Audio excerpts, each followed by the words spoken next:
pessoal! No direto desta quarta, eu te convido para o concerto Florescer Solidário que ocorre nesta sexta. Vem que eu te conto mais.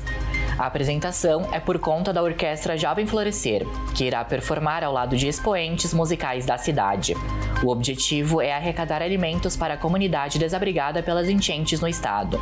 O espetáculo ocorre no Teatro FSG e a entrada é gratuita. O teatro pede a doação de pelo menos 1 quilo de alimento não perecível. Participe!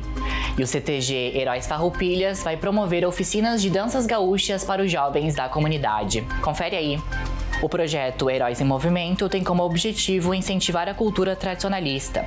O CTG fica localizado na Travessa Santa Maria, no bairro Kaiser.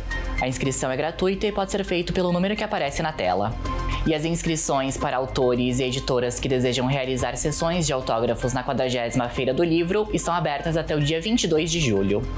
Os interessados deverão doar 5 exemplares da obra a ser autografada para que sejam incorporados aos acervos municipais.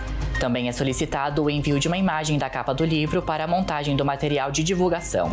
As inscrições devem ser feitas pelo e-mail que aparece na tela. Então esse foi o Direto desta quarta. Eu te convido a nos acompanhar nas redes sociais para ficar por dentro de todos os nossos conteúdos. Até a próxima!